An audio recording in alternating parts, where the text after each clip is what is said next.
से क्यों भागते हो? और इधर से भागते हो तो कुत्ते को क्यों अपॉर्चुनिटी दे रहे हो कि तू काटना है तो काट, लेकिन पीछे से काट। डर का पहला फंडा। ये दूसरा स्टेज का डर कैसा है वो देखो।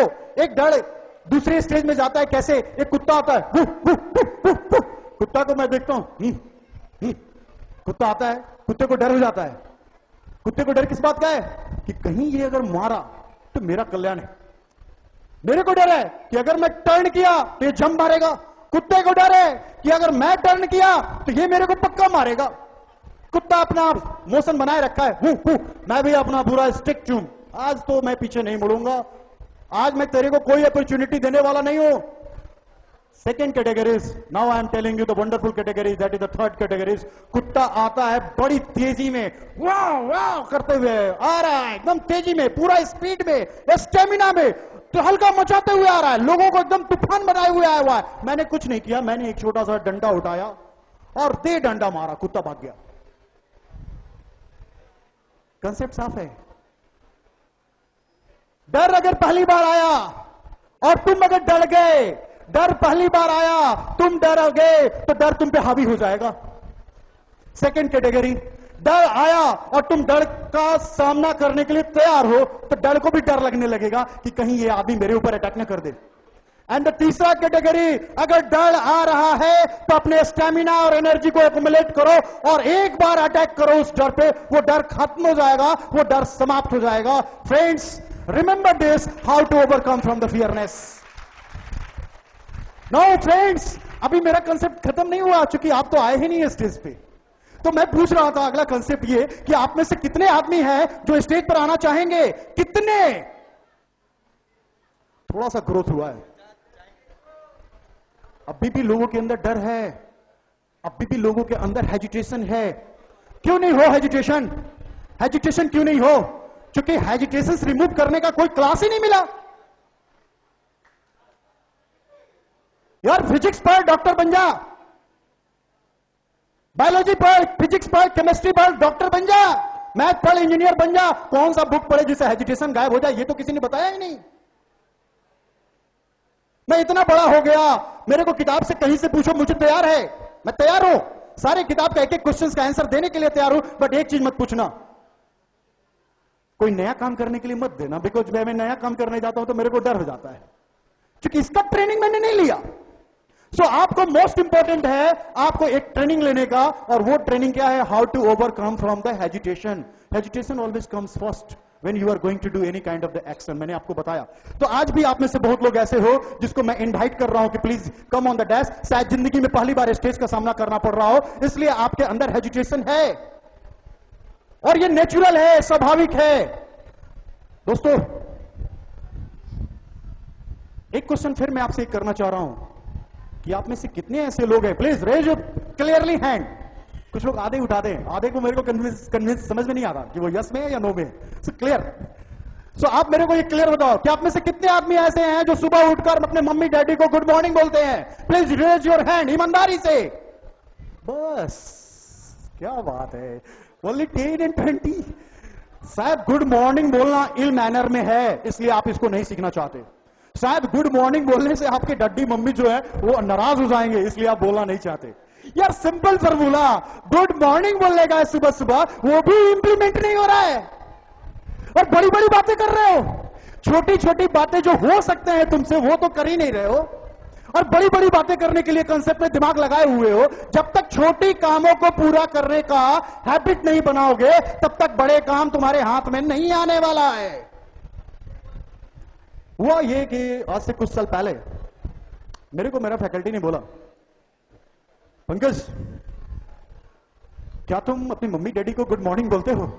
मैं मुस्कुराया, बोला सर मैं रूरल एरिया से बिलोंग करता हूं, मैं गांव से बिलोंग करता हूं सर, मेरे यहां वो मॉर्निंग वाला जो कंसेप्ट है वो नहीं है। अच्छा, तुम इंग्लिश सीख रहे हो क्या? हाँ सर, इंग्लिश तो सीख ही रहे बोलने के लिए। अच्छा, तो इंग्लिश का एक फॉर्मूला है। क्या सर? कि पहला एंड पहला जिससे मिलो मॉर्निंग में तुम गुड मॉर्निंग बोलो। तो तुम डैडी से मिलते हो? मिलते, तो बोलते क्यों नहीं हो? बोला सर बताया तो। बोला वो सब मैं सुनना नहीं चाहता, आज तुम मेरे सामने प्रॉमिस करो कि तुम गुड मॉर्निंग बोलोगे। मैंने कहा सर आप क्या बोल रहे हो? सर 18 साल हो गए सर, गुड मॉर्निंग मैंने नहीं बोला, और वो काम आप बोलने के लिए कह रहे सर, नहीं होगा। I don't know, I don't want to listen to any lame excuses, मेरे को कोई लेम एक्सक्यूजेस मत देना, गुड मॉर्निंग बोलना है तो बोलना है। फैकल्टी का आदेश था, मैं गया घर पे, घर में जाता हूं, सुबह उठता हूं, डैडी को गुड मॉर्निंग बोलने का कंसेप्ट मेरे दिमाग के अंदर आता है, और मुझे क्या बोलना है, गुड मॉर्निंग। बड़ा सिंपल वर्ड, बड़ा सिंपल वर्ड। मैं जाता हूं, दरवाजा बंद है, खटखटाता हूं, कोई आवाज नहीं, फिर खटखटाता हूं, कोई आवाज नहीं। मैं जब दरवाजा खोलता हूं तो मेरे डैड सोए हुए हैं, और मुझे मालूम है कि जब सोए हुए हैं तो गुड मॉर्निंग बोलने की जरूरत नहीं है। फिर मैं लौट के चला आया। फैकल्टी ने पूछा गुड मॉर्निंग आपने बोला? मैंने बोला यार गया था सर, गया था मैं गुड मॉर्निंग बोलने, लेकिन मेरे डैड सो रहे थे इसलिए मैं गुड मॉर्निंग नहीं बोला। तो तुम जब मिले तो बोले? No sir, sir good morning तो सुबह में होता है ना, ये तुम्हें कौन बोला? सर नहीं, मुझे यही मालूम था। नेक्स्ट डे गुड मॉर्निंग बोलने का है। मैं थोड़ा हिम्मत किया, अगले दिन गुड मॉर्निंग बोलने के लिए डैड के पास गया, नॉक किया। कमाल की बात है, इस बार जब नॉक किया, खोला तो डैड बैठे हुए थे, इस बार सोए हुए नहीं थे। मुझे बहुत खुशी हुआ, काफी खुशी हुआ। खुशी इस बात का नहीं कि मेरे मुंह से गुड मॉर्निंग निकल गया, मुझे इस बात का खुशी हुआ कि मुझे अपॉर्चुनिटी मिल गया गुड मॉर्निंग बोलने का। Now I got the opportunity. और डैड के बगल में बैठा, और मैं शुरू करने जा रहा था गुड मॉर्निंग बोलने, तब तक डैड पूछ रहे क्या बात है, क्यों आए हो, कोई काम है क्या? मेरा अपना जो सब्जेक्ट था वो उड़ गया, मेरे को गुड मॉर्निंग जो बोलने का था वो उड़ गया, और मैं इस बार भी फेल हो गया, दूसरे दिन भी फेल। मेरे फैकल्टी जब ये बात सुने तो गुस्सा आया उनको, नेचुरल था गुस्सा ना। बोले इस बार तेरे को गुड मॉर्निंग बोलने का है, अगर तू गुड मॉर्निंग नहीं बोलेगा तो मैं तुम्हें अपने इंस्टीट्यूट से बाहर निकाल दूंगा। हम कहे सर एक गुड मॉर्निंग के लिए आप इंस्टीट्यूट से बाहर निकाल रहे हो? बोला यस। मेरे को उस दिन ये समझ में नहीं आया कि वो इंसान गुड मॉर्निंग क्यों बुलवाना चाह रहा था, और इतना बड़ा कंडीशन क्यों लगा दिया कि तुम इंस्टीट्यूट से बाहर निकाल देंगे। फॉर्मूला काम कर गया था, सिंपल फॉर्मूला था।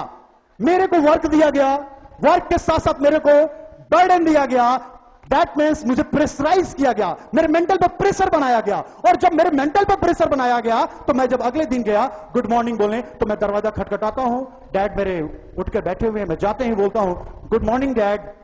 मेरे डैड को बड़ा अजीब लगा, क्योंकि आज तक उन्होंने मेरे से गुड मॉर्निंग नहीं सुना था। वो कुछ नहीं बोले, मुझे लगा कुछ गलत वर्ड निकल गया क्या, गुड मॉर्निंग तो मैं ठीक ही बोला हूं, तो फिर मेरे डैड ने जवाब क्यों नहीं दिया? डैड को थोड़ी देर के बाद समझ में आया कि मेरा बेटा मेरे को गुड मॉर्निंग बोल रहा है, because it was the long distance. तो उन्होंने बोला गुड मॉर्निंग, मेरे चेहरे पे जो है एक बेहतरीन स्माइलिंग आया। मैं अपने टारगेट में कामयाब हो गया, मैं अपने गोल में कामयाब हो गया, अदरवाइज मैं उस इंस्टीट्यूट से बाहर निकल गया रहा था। दोस्तों, एक गुड मॉर्निंग बोलने में मुझे जो हेजिटेशन हुआ, सिंपल एक गुड मॉर्निंग बोलने में जो उस दिन हेजिटेशन हुआ, मेरे गुरु ने मुझे वो ब्रेक कराया, मेरे गुरु ने उसे ओवरकम किया, मेरे गुरु ने उसे ट्रेंड किया। और दोस्तों, मैं वही बंदा हूं जो गुड मॉर्निंग नहीं बोल रहा हूं, और आज इस हॉल में आपके साथ पिछले 2 घंटे से इंटरेक्ट कर रहा हूं। जब मैं कर सकता हूं तो तुम क्यों नहीं कर सकते हो? Because you are also part and parcel of the human being.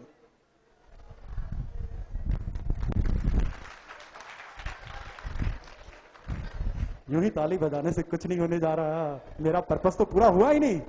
अब भी सेम क्वेश्चन, आप में से कितने ऐसे बंदे हैं जो स्टेज पर आ सकते हैं और अपने हेजिटेशन को तोड़ सकते हैं? Please raise your hand. That's right, now spirit is going on. This is called result oriented programme. आपको रिजल्ट मिल रहा है, ये नहीं कि अगले प्रोग्राम में हम आएंगे तो सर जब बुलाएंगे तो मैं तैयारी करके आऊंगा और आकर स्टेज पर खड़ा होकर बोलूंगा। No, because opportunity does not come again and again. अवसर बार बार नहीं मिलता है। आज मैं अवसर देने जा रहा हूं, कल मैं नहीं दूंगा। तो प्लीज फ्रेंड्स, मैं चाह रहा हूं इसमें से कोई एक लड़का और फिर इधर से कोई एक लड़की इस स्टेज पे आए, इत्मीनान होके आए, शांत होके आए। Please come, please come, don't wait, don't wait for anybody. आप वेट करोगे अपॉर्चुनिटी कोई और लेके चला जाएगा। आ जाओ, डोंट वरी। एक, ओनली वन। आप आ रहे हो? ओके, नो, आपको मिल गया है, आप आ जाओ।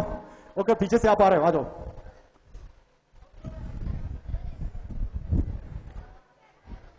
माइक दो, mic transfer the mic. Hesitation है, अब खत्म हो गया। और वो आपको डर लगा था पहली बार, तो आपने पहली बार राज हाथ क्यों नहीं? अच्छा, आपने भी हाथ उठाया था। ओके, प्लीज इनको दीजिए। आपको हेजिटेशन है या नहीं है? No sir. आपको हेजिटेशन है या नहीं? No hesitation. इन दोनों ने यह बताया कि मेरे को कोई हेजिटेशन नहीं है। सचमुच हेजिटेशन है या नहीं हम लोग चेक कर लेंगे ना, वो कौन सी बड़ी बात है। ओके, कुछ नहीं, सिंपल फॉर्मूला है हम लोग को चेक करने का, और ये सिंपल फॉर्मूला हर जगह काम किया है, आज यहां भी काम करेगा। इनमें हेजिटेशन है या नहीं चेक करने का। क्या आप तैयार हो इनका चेकिंग के लिए?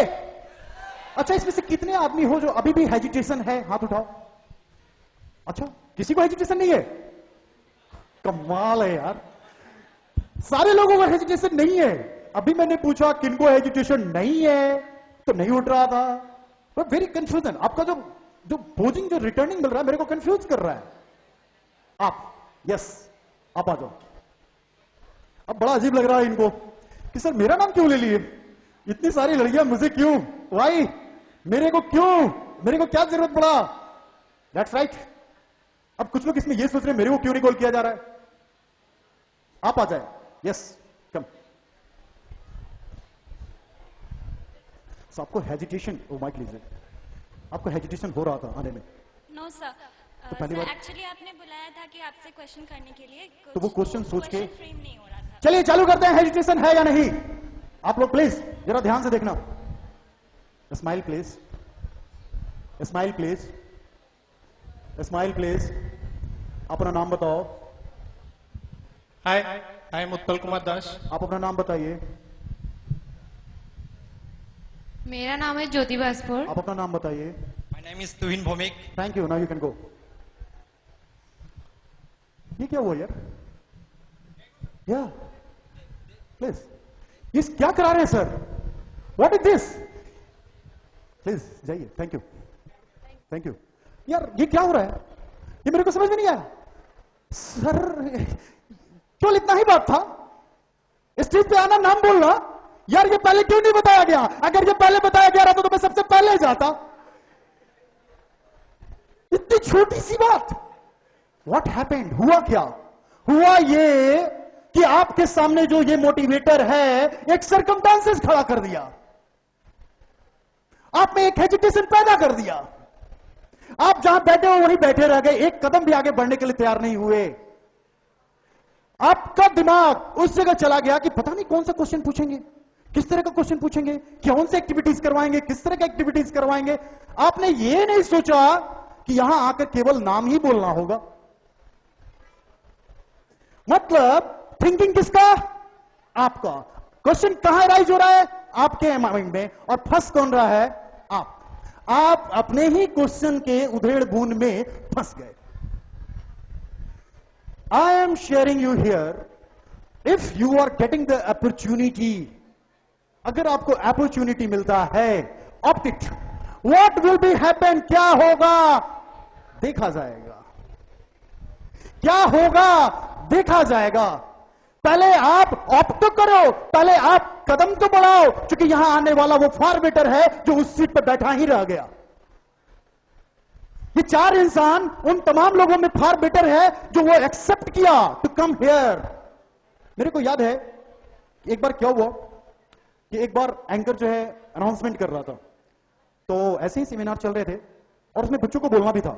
तो एंकर क्या बोलता है? Ladies and gentleman, I would like to warm welcome to all of you, especially in behalf of the Diet family. Here, I would like to request to Mr. A, please come on the dash. अब mister A जो है पीछे से धक्का मारता है, बोलता है यार ये मेरे को क्यों बुला रहा है, मेरे को तो पता ही नहीं था, एक काम कर तू बोल दे कि मैं यहां नहीं हूं। उसका फ्रेंड खड़ा होकर बोलता है सर वो यहां नहीं है। कोई बात नहीं। Now friends, I would like to turn the table and now I would like to request to Mr. B, please come on the dash. अब बी खड़ा होता है, सर मैं नहीं आ सकता, sir not possible for me. Now third, the third is coming, so now friends I would like to request to Mister C, please come on the dash. Mister C आता है, उठता है, आता है, स्टेज पर आता है, बोलता है good morning friends, I am sorry to say I can not speak anything because I have no idea. So मेरे को माफ करो, अगली बार मैं स्टेज पर आऊंगा तो मैं पक्का बोलूंगा।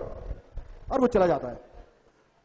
Now, the anchor, oh now it is the time to call to Mr. D. I would like to request to Mr. D, please come on the desk to accept this challenge and to say something about the subject. D आता है, stage पर आता है, mic पकड़ता है और addressing करता है।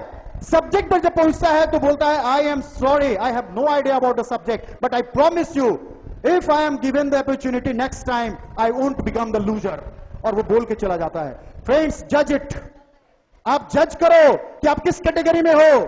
आप जज करो कि आप ए वाले कैटेगरी में हो कि बी वाले कैटेगरी में हो कि सी वाले कैटेगरी में हो कि डी वाले कैटेगरी में हो।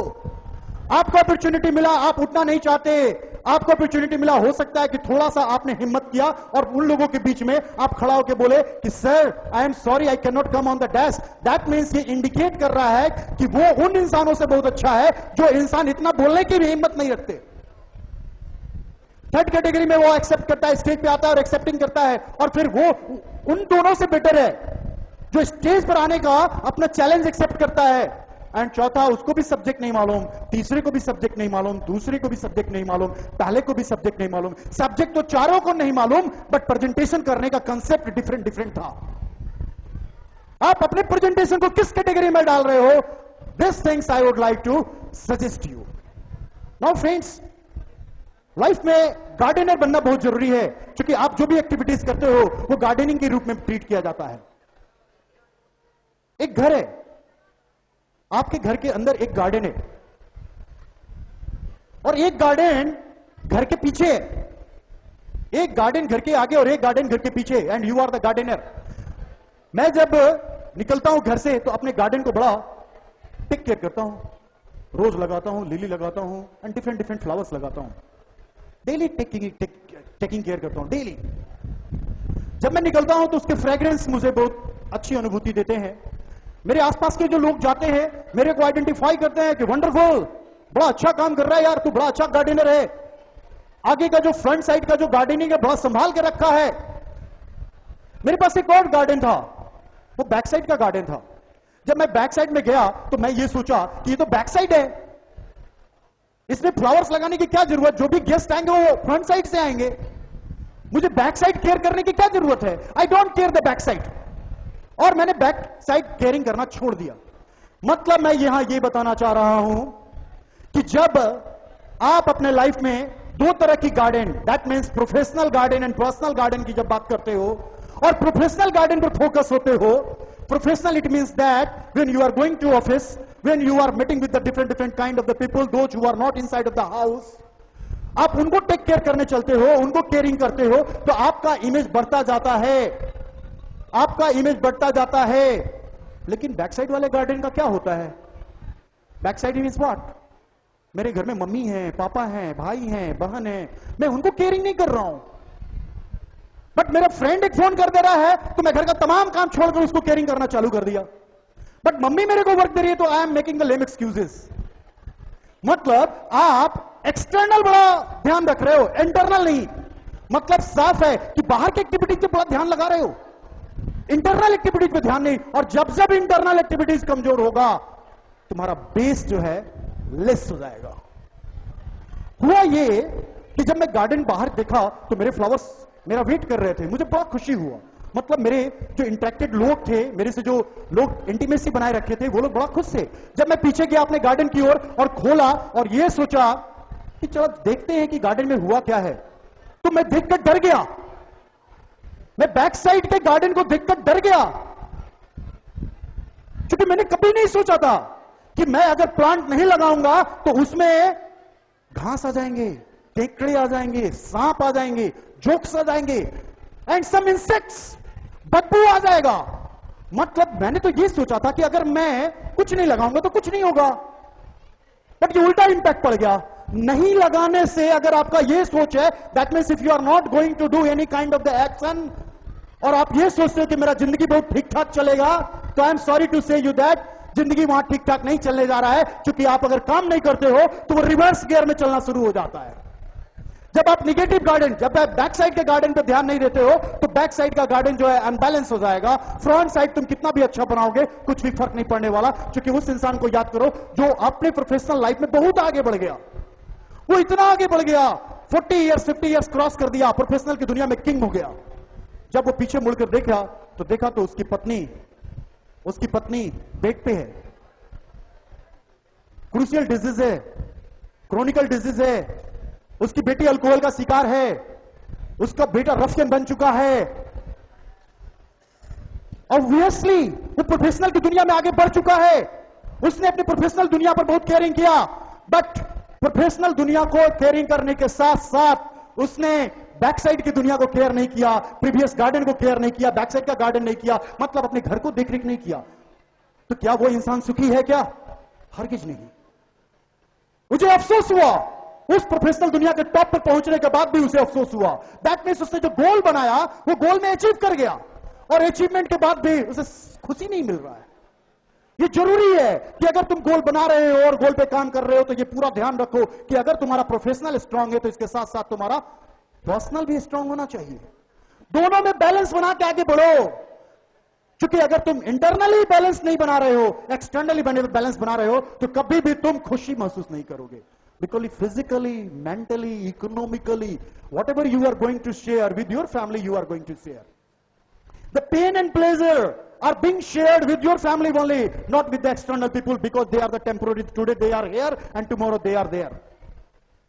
आज यहां कल वहां हो जाएंगे, बट फैमिली मेंबर जो घर का मेंबर है वो आपके साथ ही जुड़ा हुआ है। सो एक्सटर्नल से पहले अपना इमेज इंटरनल में बनाओ। इंटरनल गार्डनिंग बहुत जरूरी है, तभी आप एक्सटर्नल गार्डनिंग बनाओ। फ्रेंड्स, मैं यूथ को एक कन्वे मैसेज देना चाहता हूं कि आपके लाइफ का 3 गेट्स है, और 3 गेट्स में पहला गेट्स मैंने बना रखा है, that is the house gates. इस गेट पे ध्यान देना, हाउस गेट पे। ये हाउस गेट क्या है? कहता है फ्रेंड्स, ये हाउस गेट वो गेट है कि प्लीज, ये गेट बोलता है कि please leave this house as soon as possible. ये घर का जो दरवाजा है वो एक ही बात बोलता है, यार तू घर के अंदर मत रह, तू जल्द से जल्द इस दरवाजे से बाहर निकल, क्योंकि तू अगर घर के अंदर रहेगा तो तू कुछ नहीं सीखेगा। प्राइम स्टेज का जो लर्निंग है वो घर के अंदर है, but if you want to go up, तुम बैरिकेटेड बाउंड्री वॉल में फंस जाओगे। So leave this place as soon as possible. अगर तुम्हें दुनिया में कामयाब होना है, कुछ सीखना चाहते हो, कुछ करना चाहते हो, तो घर का दरवाजा जल्द से जल्द छोड़ो। जो इंसान ऑफिस में काम करते हैं उनके लिए यह लागू होता है कि leave this place as soon as possible. जो स्टूडेंट्स पढ़ते हैं उनके लिए लागू होता है, please leave this place as soon as possible. Then what is, where should I go? अगर मैं घर का दरवाजा छोड़ दूं तो फिर मैं जाऊं कहां? तो कहता है कि अगर आप घर का दरवाजा छोड़ देते हो तो एक जगह जाओ, और वो है तुम्हारा ऑफिस, वो है तुम्हारा स्कूल, वो है तुम्हारा कॉलेज, वो है तुम्हारा वर्किंग प्लेस, जहां तुम ये सारी चीज सीखते हो। तुम जल्द अगर नहीं छोड़ते तो तुम सीख नहीं पाओगे। और ये ऑफिस का दरवाजा वो दरवाजा है जो समय पे खुलता है, समय पे बंद होता है। स्कूल का वो दरवाजा है जो समय पे चलेगा, समय पे बंद होगा। ट्यूशन सेंटर का जो दरवाजा है समय पे चलेगा, समय पे बंद हो जाएगा। तुम चाहे जो करना है करो, ये तो समय से ही चलेगा।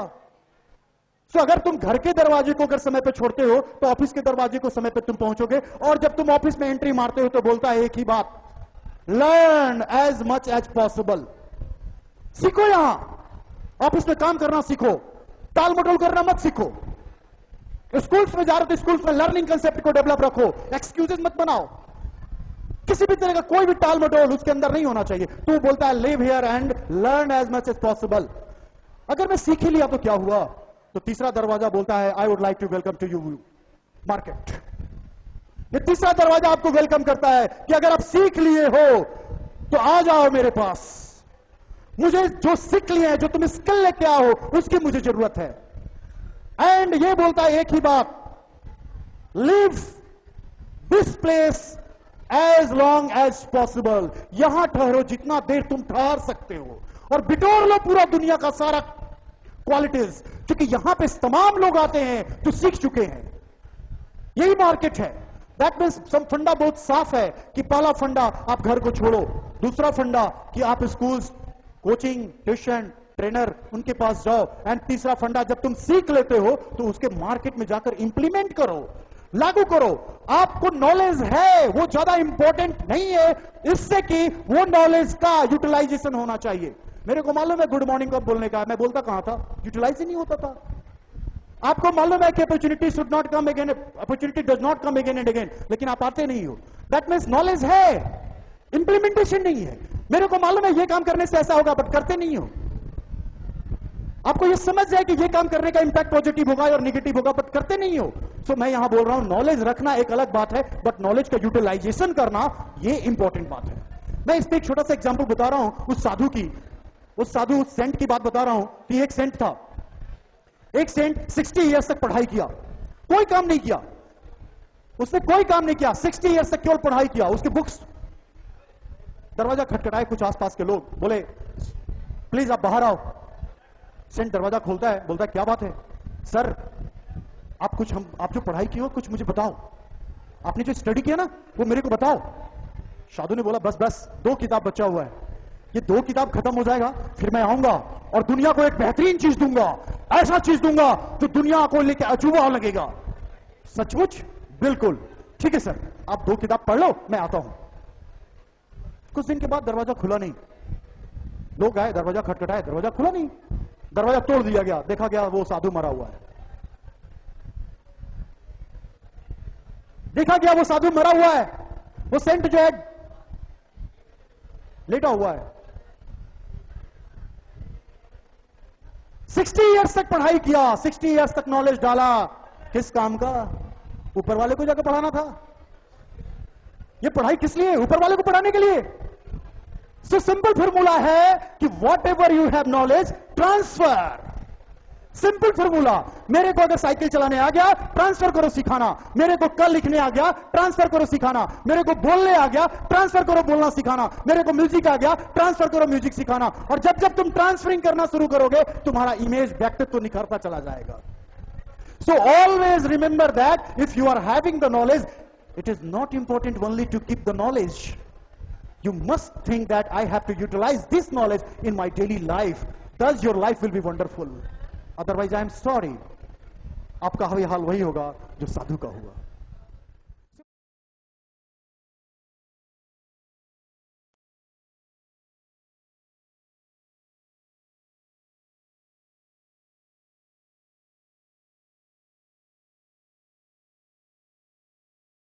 सो फ्रेंड्स, इस 3 गेट्स के बाद चूंकि आप अगले पॉइंट पे जब हम जा रहे हैं तो एक गेम में आप बैठे हो, ये भी एक गेम शो है। फर्क है थोड़ा सा, उस फर्क को मैं दिखाना चाहूंगा। जब आप क्रिकेट में जाते, क्रिकेट फील्ड में जाते हो तो देखते होगे स्टेडियम में बहुत सारे लोग बैठे हुए थे और उसमें 4 कैटेगरी के लोग हुए। एक पहला कैटेगरी का लोग है व्हाट, पहला कैटेगरी के लोग होते हैं प्लेयर। प्लेयर का काम क्या है आप अच्छी तरह जान रहे हो। दूसरे कैटेगरी के लोग हैं वॉचर, वॉचर का काम क्या है आप अच्छी तरह जान रहे हो। तीसरे कैटेगरी के लोग हैं वंडर एंड चौथे कैटेगरी के लोग हैं वंडर। अब ये क्या है भाई? सो फ्रेंड्स, प्लेयर जो गोल बनाता है, मेहनत करता है उस गोल को अचीव करने के लिए, और एक ऐसा समय आता है जहां वो परफॉर्मिंग करने के लिए तैयार हो जाता है। सो प्लेयर जो है वो अपने परफॉर्मेंस को शो करता है। और कमाल की बात है कि जो वॉचर हैं वो वॉच करते हैं और उसके हर परफॉर्मेंस पर अपना रिएक्शन देते हैं, but they don't take interest in the action.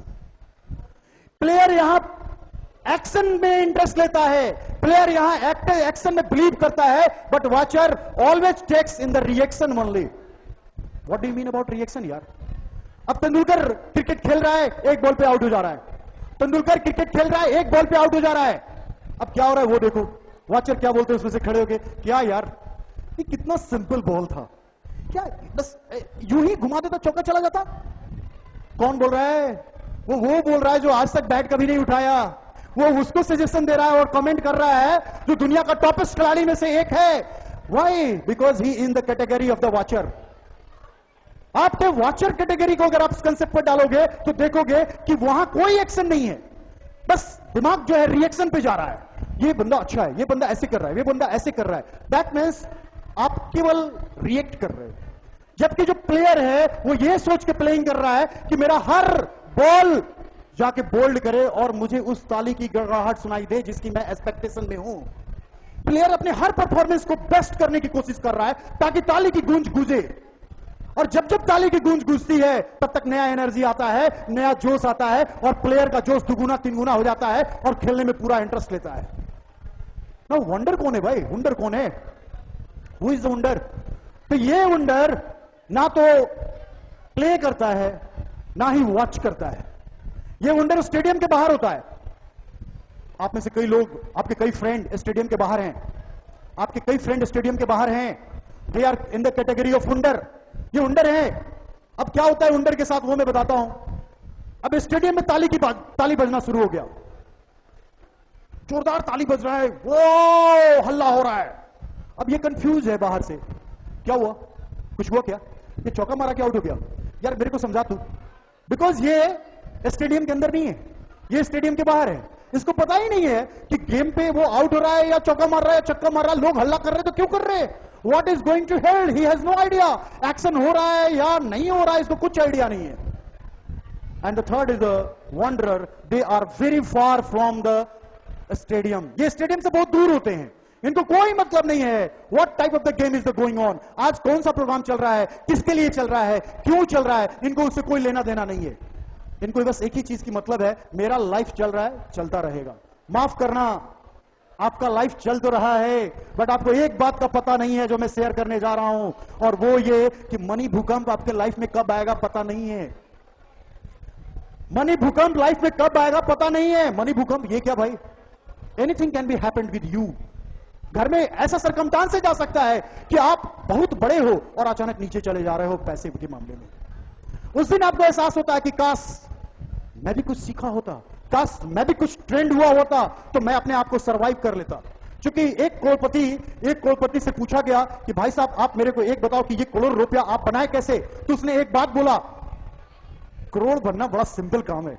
अच्छा कैसे, दिन भर लॉटरी लगाओ, कोई ना कोई तो लड़ेगा ही। मेरा भी लॉटरी लड़ गया, मैं करोड़पति हो गया। सो इससे हमको तो समझ में नहीं आता कि ये इतने सारे लोग डिफरेंट एक्टिविटीज क्यों करते हैं, क्यों भाग दौड़ करते हैं पैसे के पीछे। यार लॉटरी लगाओ, कभी ना तो कभी लड़ेगा। अच्छा सचमुच ये तो बहुत इजी फॉर्मूला है। और भाई साहब लेकिन अब क्या होगा अगर आपका 1 करोड़ रुपया अगर अचानक से गायब हो जाए, तो फिर क्या, वो जहां था वहीं चला जाऊंगा। ना दूसरे करोड़पति से पूछा गया कि मिस्टर करोड़पति आप मेरे को बताओ कि आप जो करोड़पति बने हुए हो कैसे बने, क्या इंपैक्ट है, कुछ तो राज होगा। बोला करोड़पति बनने के लिए बड़ा सिस्टम में आना पड़ता है, प्रोसेस में आना पड़ता है, बड़ा स्किल्स की जरूरत पड़ती है, बहुत सारी बातों पर ध्यान रखना पड़ता है, स्ट्रगल करना पड़ता है, तब मैं करोड़पति बना हूं। अच्छा एक काम करते हैं, अगर आपके सारे करोड़पति को, आपके सारे पूंजी को अगर जब्त कर लिया जाए तो फिर, तो बोला क्या फिर, तो फिर क्या, मैं फिर पॉइंट पे जाऊंगा और पॉइंट से फिर ऊपर उठना जान जाऊंगा। Because I know the path to become the करोड़पति। मेरे को पता है कि सिस्टम क्या है, मेरे को सिस्टम पता है। तो पहला वाला बंदा भी करोड़पति, दूसरा बंदा वही करोड़पति, लेकिन पहला वाला करोड़पति अगर गायब हो गया उसका पूंजी, तो वो फॉर एवर बेगर बन के रह जाएगा। लेकिन दूसरा बंदा को स्किल्स मालूम है, सिस्टम्स मालूम है, लर्निंग कंसेप्ट मालूम है, एटीट्यूड मालूम है कि कौन कौन सा फंडा मेरे को ऊपर लेके जाएगा। और जब वो ऊपर लेके जाएगा तो उसे डर नहीं है। पूंजी अगर चला भी जाता है तो कोई फर्क नहीं पड़ता, मैं उस तरह का पूंजी दोबारा खड़ा करूंगा, दोबारा जाएगा, मैं तीसरी बार खड़ा करूंगा, मैं चौथी बार खड़ा करूंगा। Because I know the process, I know the system. So आप हमेशा लर्निंग सिस्टम पे बिलीव करो, आप हमेशा स्किल्स में बिलीव करो, क्योंकि जब जब ये सारी चीजें आएंगे आप ग्रो करोगे। So friends, there are the some points you must remember this. आप अपने व्यक्तित्व को निखारना चाहते हो तो ये बहुत इंपॉर्टेंट है कि once you have to become the okay. What do you mean about okay? जब तक तुम ओके नहीं हो, do not expect from the others I am okay, you are okay. If I am not okay, I am sorry to say you that I can not expect from you. What will you do? मैं अक्सर लोगों को देखा हूं कि लोग जो हैं दूसरे से एक्सपेक्टेशंस बहुत ज्यादा रखते हैं, बट ये भूल जाते हैं कि मैं वही काम नहीं कर पा रहा हूं। That means if I am not okay, why do you expect from others? First try to improve yourself. और जब जब तुम अपने आप को इंप्रूव करोगे, आसपास का अराउंडिंग ऑटोमेटिक इंप्रूव करना शुरू करेगा, और रेस्ट जो है, जो आपके एनवायरमेंट जो बना हुआ है, वो भी आपको सहयोग करना शुरू करेगा। So believe in the okay. The point is that second, smiling, जो शायद अभी बहुत कम है चेहरे पे, क्योंकि 1.5 घंटा क्रॉस कर गया है, पता नहीं किस तरह का लेक्चर चल रहा है। अब कुछ स्माइलिंग आ रहा है, जब स्माइलिंग की बात आती है तभी स्माइलिंग आता है, वो भूल जाते हैं लोग। याद दिलाना पड़ता है कि स्माइलिंग भी वो एक चीज है। बहुत सिंपल एक कोटेशन था जो मेरे दिमाग के अंदर है, smiling cost is less than electricity bill but gives more light. इसका बिल तो बहुत कम है, लेकिन बड़ा लाजवाब लाइट देता है। अब ये लाजवाब लाइट कैसे देता है यार? अगर ये फंडा अगर अपनाना है तो कहता है कि इस स्माइलिंग के लिए इसकी कोई जरूरत नहीं, इस स्माइलिंग के लिए इस जुबान की कोई जरूरत नहीं, फिर किस चीज की जरूरत है? अगर आजमाना चाहोगे तो आजमा लेना, कभी कोई एक बेबी देख लेना और बेबी पे जाके मुस्कुरा देना। 2 काम करना अपने बेबी के साथ, जस्ट एक ऐसा चेहरा विचित्र ढंग का बनाओ, फिर बेबी का देखो क्राइम चालू हो जाएगा। और आप बेबी को देखो और स्माइल मारो, देखो बेबी जिसके पास कोई सेंसेस नहीं है वो रिटर्न में तुमको स्माइलिंग देगा। Smiling returns only smiling. आप मुस्कुरा के देखो, हर जगह ये रिटर्न में आपको स्माइलिंग देगा। और कमाल की बात है ये स्माइलिंग लोग इग्नोर करते हैं। मैं इसको आज इंपॉर्टेंट बनाया, बड़ा कॉमन चीज को मैंने इंपॉर्टेंट बनाया।